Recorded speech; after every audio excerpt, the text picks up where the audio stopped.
Olá, hoje a gente vai desvendar uma regra do Supremo Tribunal Federal que, olha, está mudando o destino de muita gente condenada por tráfico de drogas aqui no Brasil.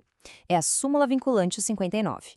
Vamos entender direitinho como uma decisão do STF pode ser a linha que separa a prisão da liberdade. Parece até estranho perguntar isso, né? Mas a resposta, por incrível que pareça, é sim. Claro, isso só acontece em circunstâncias muito, mas muito específicas. E é exatamente sobre isso que a súmula 59 fala. Vamos mergulhar agora no como e no porquê disso tudo.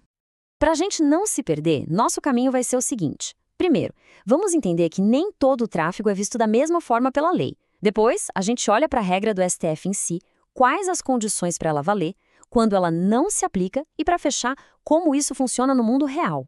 Então, vamos começar pelo ponto mais fundamental de todos. A lei brasileira faz uma distinção, uma separação muito importante entre os tipos de traficantes. E é entender essa diferença que abre a porta para a gente decifrar a súmula 59. Essa figura do tráfico privilegiado já está lá na lei de drogas. A ideia é bem clara: separar aquele traficante que é ocasional, sabe, que se envolve no crime de forma esporádica, daquele que faz parte de uma grande organização criminosa e que vive disso.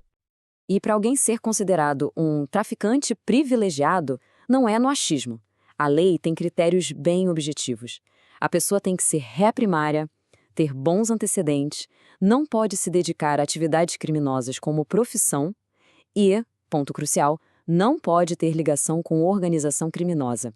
Se todos esses requisitos estiverem presentes, o tratamento que a justiça vai dar pode ser bem diferente. E é exatamente aí que a gente chega no coração da nossa conversa de hoje.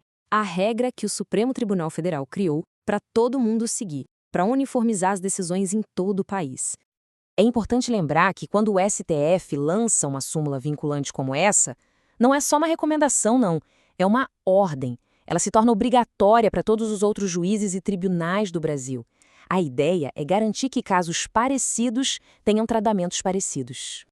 E aqui está o texto da súmula. Preste atenção nessa palavra, impositiva. O que isso significa? Significa que não é uma escolha do juiz. Se o réu se encaixa no tráfico privilegiado e a avaliação inicial dele é positiva, o juiz deve. Ele é obrigado a aplicar o regime aberto e substituir a prisão por outras penas. Certo. Então, o ponto agora é: quais são os gatilhos que fazem essa regra ser obrigatória? Porque não é uma coisa automática que vale para todo mundo. Tem pré-requisitos. Funciona assim, em 3 passos. Primeiro, o juiz tem que reconhecer oficialmente que aquele caso é de tráfico privilegiado. Segundo, a avaliação inicial da pena tem que ser favorável. E terceiro, a condenação final tem que seguir o que a lei já diz sobre penas alternativas, como ser menor que 4 anos. Se esses 3 pontos se conectam, pronto, a regra tem que ser aplicada.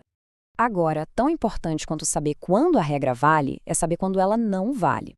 Existem situações que dão ao juiz uma margem para decidir por uma sentença mais pesada, mesmo no tráfico privilegiado. Aqui a gente vê bem essa diferença. De um lado, se a avaliação do caso é toda favorável, a súmula 59 se aplica e ponto final. Mas, do outro lado, a história muda. Se a quantidade ou o tipo de droga for considerado algo muito grave, aí o juiz ganha de volta o poder de dar uma pena mais dura. É aqui que a regra encontra a sua principal exceção. Ok, vamos sair um pouco da teoria e ver um exemplo prático. Como é que essa regra, que parece tão abstrata, de fato muda a vida de uma pessoa? Esse trechinho de uma decisão real do STF é muito direto. É basicamente o Supremo falando para um tribunal de instância inferior: olha, a decisão de você está errada. Isso só reforça que a súmula 59 não é uma sugestão, é para ser cumprida. Olha só o que aconteceu nesse caso. Uma pessoa tinha sido condenada ao regime semiaberto, aquele em que se dorme na prisão. Mas quando o caso chegou no STF e a súmula foi aplicada, tudo mudou.